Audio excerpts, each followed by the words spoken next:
Hoje, além de ser cardosense, agriculino, médico veterinário, eu também me considero um aftoseiro.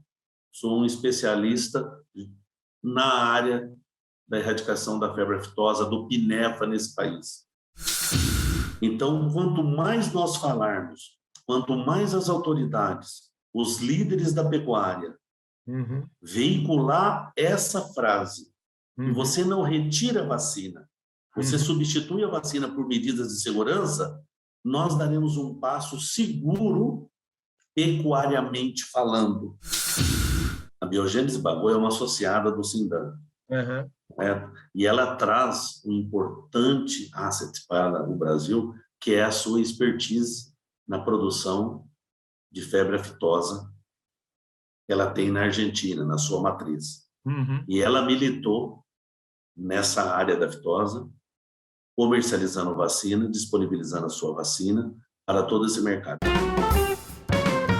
Olá, pessoal, esse é mais um Fala Carlão, e o Fala Carlão, você já sabe, é sempre na prateleira de cima do agronegócio brasileiro, e a gente está chegando aqui no final do ano. Hoje é dia 21 de dezembro, terça-feira. Vocês acompanharam aí ontem a minha entrevista internacional com o Sebastião Ferreira, que é o homem para a América Latina aqui da Biogênese Bagó. E esse final de ano é um final de ano todo especial, todo num oferecimento dessa empresa que cresce uma barbaridade no mercado de saúde animal. E hoje, falando em mercado de saúde animal, eu tenho a honra de receber aqui um cara que é simplesmente um ícone da saúde animal no Brasil. Eu tenho certeza que o nome dele se confunde com saúde animal. E eu estou falando do meu querido amigo Emílio Carlos Salani, que o mercado inteiro conhece e que hoje é o vice-presidente executivo do nosso querido Sindan, que é o Sindicato Nacional das Indústrias de Saúde Animal aqui do Brasil. Emílio, eu espero não ter falado tanta bobagem. Muito obrigado. É uma honra recebê-lo aqui, viu? Eu que agradeço, Carlão, primeiro o convite, e para mim é uma honra estar aqui poder conversar um pouquinho com você sobre esse importante mercado para o nosso país.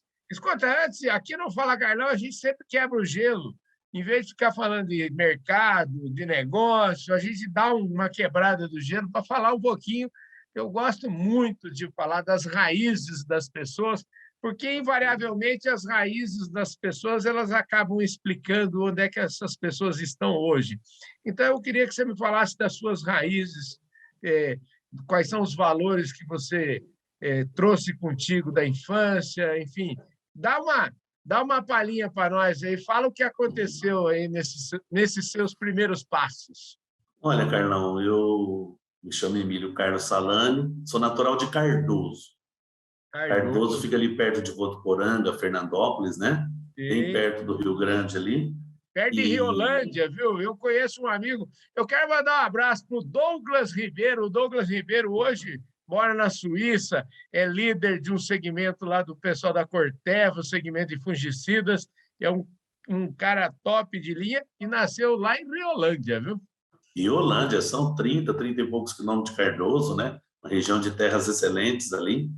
E eu sou natural de Cardoso e, terminando o ginasial, eu fiz o curso do Colégio Agrícola em Votuporanga. Naquele tempo, não sei se isso se mantém, mas fiz Colégio Agrícola em Votuporanga. E quando eu fiz o Colégio Agrícola, você tinha duas opções, fitotecnia e zootecnia, e eu optei por zootecnia.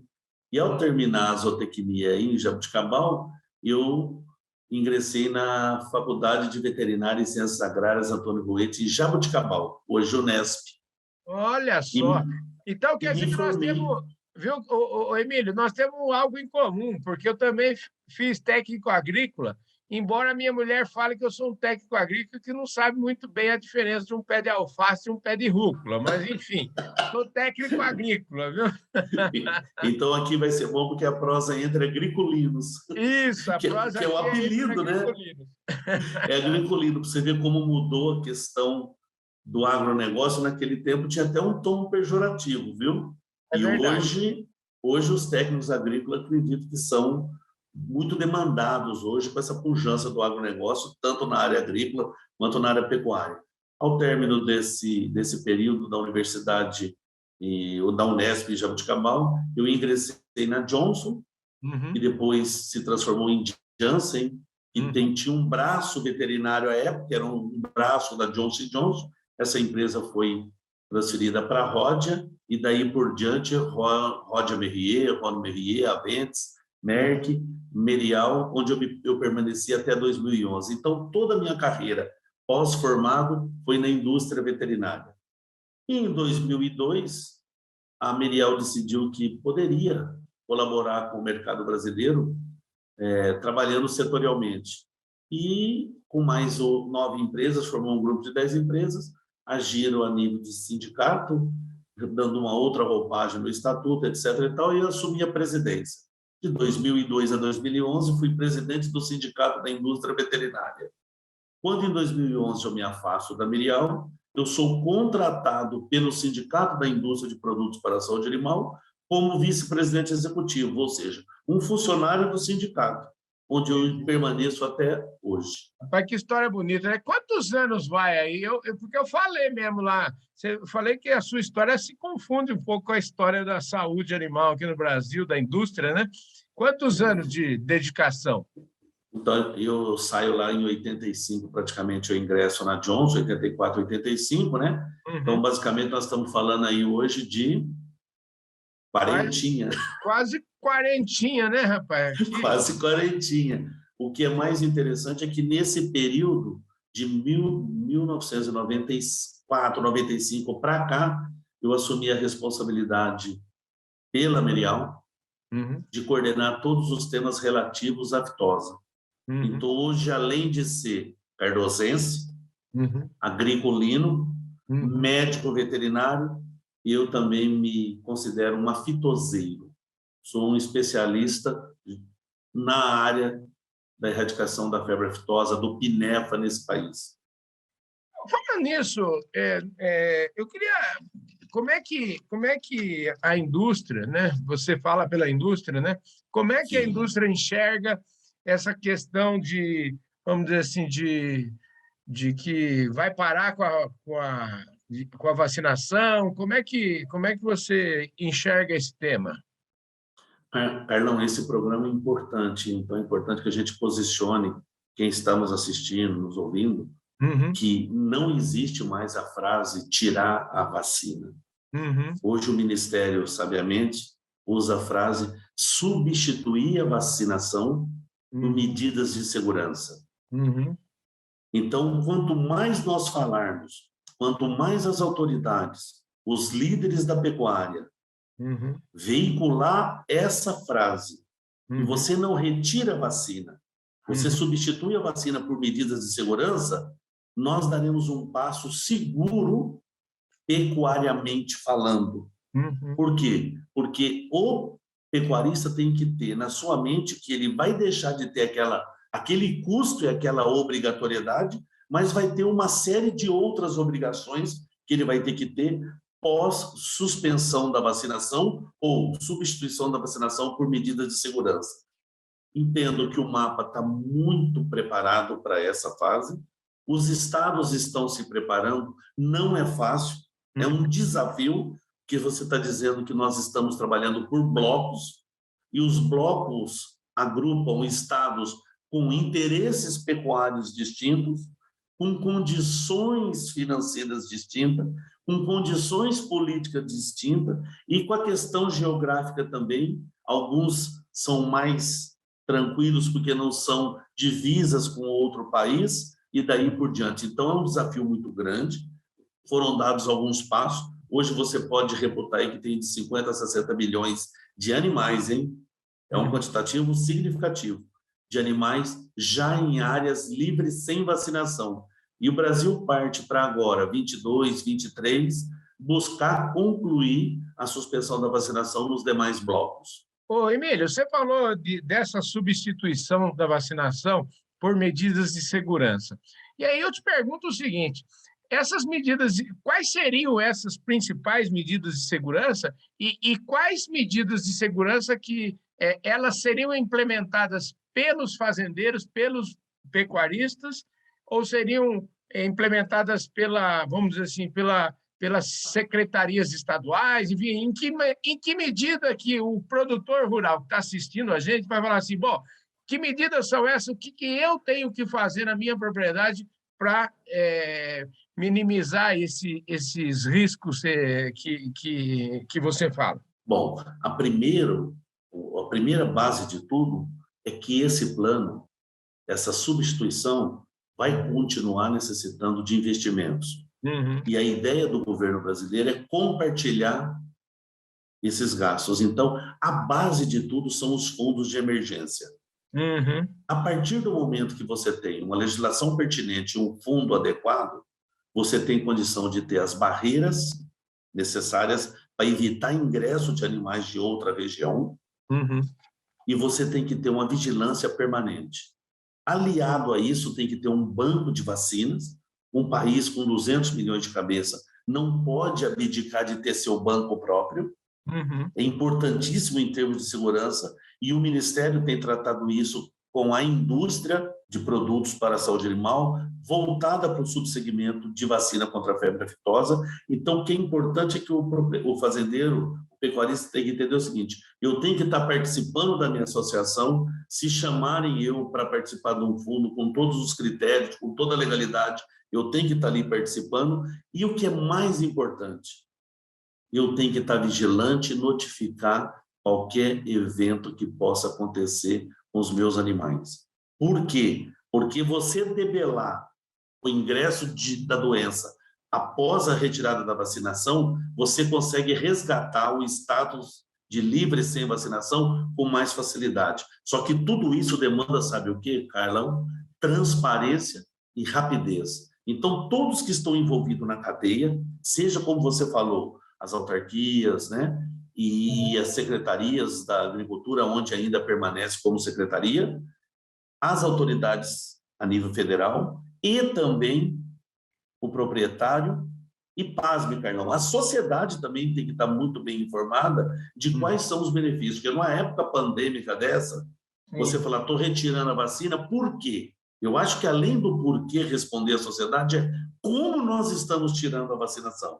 De maneira gradativa, segura, por blocos, conscientizando todos, preparando todos os requisitos. E nenhuma área brasileira galga o degrau de livre sem vacinação sem obter a nota necessária na auditoria do Quali-SG, implementada pelo Ministério da Agricultura. Maravilha. Deixa eu te falar, o nosso tempo aqui não é grande, mas assim, eu queria, já que você falou do tal do banco aí de vacinas, né? E aí eu queria ligar um pouquinho aqui com o nosso apoiador aqui, que é a Biogênese Bagó, tem uma história muito importante nesse segmento. Eu queria que você falasse um pouquinho sobre qual que é a sua sensibilidade, qual que é a sua sensação desse trabalho que a Biogênese Bagó faz aqui no Brasil, que fez aí, especialmente nos últimos 4, 5 anos, e também como é que você enxerga que contribuição que ela pode vir a ter aí nesse futuro dentro dessa nova realidade que você está colocando. Bom, Carlão, a Biogênese Bagó é uma associada do Sindan. Uhum. E ela traz um importante asset para o Brasil, que é a sua expertise na produção de febre aftosa que ela tem na Argentina, na sua matriz. Uhum. E ela militou nessa área da aftosa, comercializando vacina, disponibilizando a sua vacina para todo esse mercado. É importante você olhar o perfil da empresa quando ela também, além de todos os produtos que ela possui do seu portfólio, ela tem ainda esse viés de trabalhar com a aftosa, porque você está dizendo que é um produto que tem um viés político muito forte. Uhum. A aftosa hoje, ela é importante que todos fiquem bem atentos, que ela é diferente das outras enfermidades. Qualquer retorno dessa enfermidade no país bloqueia o trânsito de proteína, seja ela qual for. Uhum. Bloqueia os lácteos, seja in natura ou seja subproduto. Então, essa é a importância. A Biogênese Bagó tinha esse core de trabalhar nessa área de aftosa, e a gente observa pelo Sindan que ela vem abrindo o seu portfólio. expandindo o seu portfólio nesses últimos anos, buscando atingir de maneira consistente e num grau de importância outros subsegmentos, seja na área de outros imunógenos, como clostridiais e raiva, seja na área reprodutiva, e aliado a isso, a gente percebe também por todos os contatos e trabalhos que fazemos e reuniões que temos também com diferentes representantes da biogênese, de diferentes departamentos, que eles também buscam implementar uma prestação de serviço ao produtor brasileiro para complementar o seu portfólio de produto. Produto e serviços, que é um binômio infalível para você ter sucesso. Muito bom, hein, rapaz? Olha, vou te falar, viu? Que beleza. E é por isso que, ó, eles estão crescendo uma barbaridade. Eu estou vendo aqui, ó, essa revista aqui é de janeiro, é de janeiro de 2020. E aqui está uma equipe gigante e eles estão crescendo uma barbaridade no Brasil, né? Porque realmente a ordem dos argentinos vamos crescer muito, crescer bastante. E o pessoal do Buma lá está fazendo a lição de casa, tão acelerados, né? Lembrando, Arnão, que é tão importante essa visão que eles têm de crescimento, que eles atuam em várias frentes junto ao Sindan. O nosso sindicato tem ao redor de 15 comissões, que vão desde regulamentação até meio ambiente, logística reversa, tributária, crédito de cobrança, marketing, comunicação, recursos humanos. Então, quando você pega um painel, faz o teu levantamento o que nós fizemos durante 2021, você vê várias reuniões de várias comissões distintas dentro do Sindan e eles estão sempre participando conosco, principalmente na área regulatória. Eles têm na cabeça, como as outras empresas também têm, que não podemos nos abdicar de um marco regulatório forte. Se nós tivermos esse marco regulatório forte, atualizado, transparente, bem fácil de que todos nós possamos entendê-lo, nós vamos ter segurança em planejar a permanência, a manutenção, o crescimento de qualquer um dos associados no setor de saúde animal no Brasil. Maravilha. Ô, Emílio, para a gente fechar aqui, nós estamos com o tempo mesmo já urgente aqui. Eu queria saber o seguinte, já que você já deu, inclusive, a dica, não precisou, você já facilitou bastante a minha, já falou um pouquinho dessa estrutura, e eu ia perguntar justamente isso, que você falasse um pouquinho mais, um overview aí a respeito do que é o Sindan hoje, quantos associados, enfim, ele, em termos de PIB do setor aí, o que representa os associados do Sindan?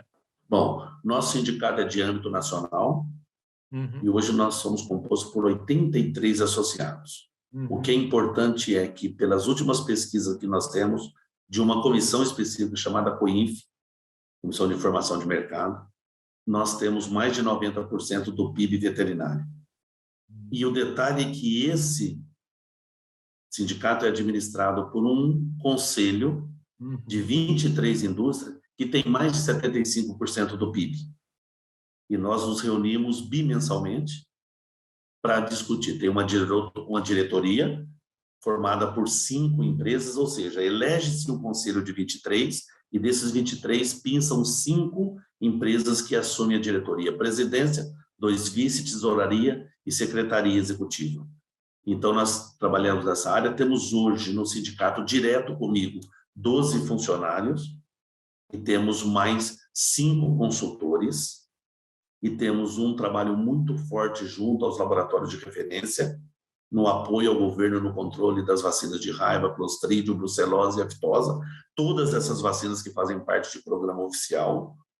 E nós temos uma vantagem, nós trabalhamos a 4 mãos com o Ministério da Agricultura, que nos dá a possibilidade de opinar. Acatam ou não acatam as nossas opiniões nas novas regulamentações, nas inspeções a serem implementadas, nos roteiros, etc. e tal, a gente está sempre opinando. Nós temos um trabalho muito forte junto ao Ministério da Agricultura. No último ano agora, abrimos essa porta de comunicação com a Anvisa, para que nós possamos defender nossas moléculas quanto à sua segurança.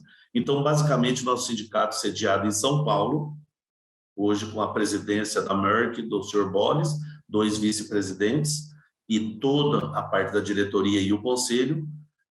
A parte operacional cabe ao Emílio fazer, e nós estamos aí tentando fazer o nosso melhor, e agora nós estamos finalizando, né, essa nossa conversa, investindo forte na comunicação com a sociedade, através de contratação de assessor de comunicação, mudança de logo, layout, tudo, uma coisa mais leve, tirando um pouco daquele peso, né? E tentando nos comunicar mais facilmente com a sociedade. Emílio, espetacular, uma honra muito grande receber você aqui. Para mim é sempre um privilégio conversar contigo.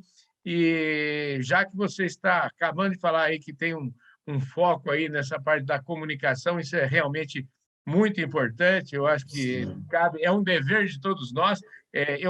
Eu falo que o setor, às vezes, eu costumo criticar também o setor, falando que o setor reclama muito que a sociedade, que a cidade, que não sei o quê, que nos entende, e eu sempre acho essa visão muito... É muito fácil a gente reclamar dos outros. Na verdade, eu tenho uma frase que eu gosto muito de falar, que comunicação não é aquilo que a gente fala, comunicação é o que o nosso interlocutor entende, né? Então, esse é o ponto, né, Emílio? Parabéns aí pelo trabalho e muito obrigado pela sua entrevista aqui conosco, viu? Não, sempre à disposição. Mande um abraço para o nosso presidente, para o Delair, fala para ele que eu mandei um forte abraço. E sem dúvida. Um abraço a todos, a toda essa equipe aí que você falou, que está grande a equipe do Sindan. E para fechar, eu queria saber o seguinte só, como é que futuro que você desenha, como é que você está enxergando a atuação aí? Você falou que você é um cara muito próximo do Ministério. A Tereza Cristina é uma espécie de... Eu falando com vários interlocutores aqui, a Tereza Cristina é uma espécie de unanimidade aí no governo. Eu queria saber como é que avaliação que você faz aí dessa relação. Entendo uma relação muito importante, muito boa, profícua, e eu sempre tendo a dizer o seguinte: o Ministério da Agricultura deveria estar dentro do governo federal, não tem como não estar, mas eu sempre falo que o Ministério da Agricultura deveria ter vida própria. Obviamente, tem todo um rito, nomeia seus gestores, mas ele teria que ter um planejamento a longo prazo e focar muito forte em sanidade. Você pode observar que no transcorrer de 2021, todos os solavancos, exceto um detalhe aqui ou outro da agricultura, de investimento, todo solavanco, Carlão, tem no seu bojo, no seu fundo, uma questão sanitária. Então, foco na sanidade, vida própria, investimentos pesados, constância de propósito, se for possível, a gente entende os ditames políticos, a gente não vai entrar nessa área, longe de questão ideológica, mas dizer, um país com esse viés e com essa responsabilidade de levar a segurança alimentar praticamente para ele e para outros países, tem que ter um Ministério da Agricultura muito forte, e é o que nós estamos observando, e já observamos nesses últimos ministros que tiveram, principalmente da ministra Tereza Cristina.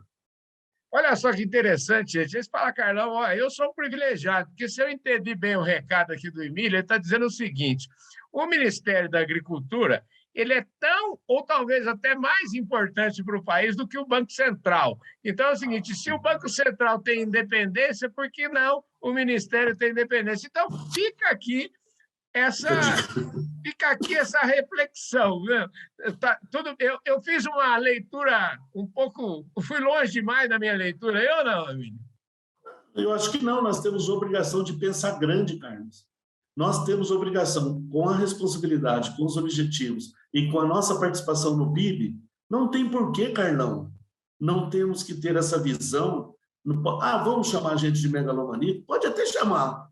Mas o que importa para nós é dizer, se a gente, com todo esse ufanismo, com toda essa colocação que alguém possa interpretar, se a gente conseguir dar alguns passos e dar uma estabilidade para o Ministério da Agricultura, excelente. Para nós, atingimos nosso objetivo. Imagina a falta do alimento, cara. Seja ele qual for. Nossa, nem vale. Olha, Adorei a nossa conversa, Emílio. É uma pena que nós vamos voltar aqui outras vezes, nós vamos conversar muito ainda. Eu já me coloco à disposição de vocês aí do Sindan, a hora que vocês quiserem, com as notícias que vierem daí. O meu programa aqui é um programa que o mercado todo conhece, nosso negócio aqui é agenda positiva, nós gostamos de falar, o nosso copo nunca é meio vazio, ele é sempre meio cheio, então a gente acredita muito no Brasil. E, gente, você que está chegando agora, eu acabei de entrevistar aqui o Emílio Carlos Salani, que é o vice-presidente executivo do Sindan, o Sindicato Nacional das Indústrias de Saúde Animal do Brasil. E ele, claro, veio aqui, deu todo um panorama maravilhoso para nós. Eu agradeço imensamente a atenção dele. E eu quero... Vocês estão acompanhando já a nossa série, né? Começou segunda-feira com o Sebastião, hoje aqui com o Emílio. Amanhã a gente vai conversar com o Leandro Unamuzaga. O Leandro é o rapaz lá, já que o Emílio falou dessa importância aí, ele vem lá da Tríplice Fronteira, ele está ali pertinho da Argentina, pertinho do Uruguai, e amanhã vai ter uma conversa show de bola aqui com ele, que já foi produtor rural e hoje está trabalhando aí no segmento de comercialização, justamente de produtos veterinários. Então, Emílio, mais uma vez, muito obrigado pela sua presença aqui no Fala Carlão. O Fala Carlão é seu, viu? Eu te agradeço o convite e estou sempre à sua disposição. Um abraço a todos e sorte.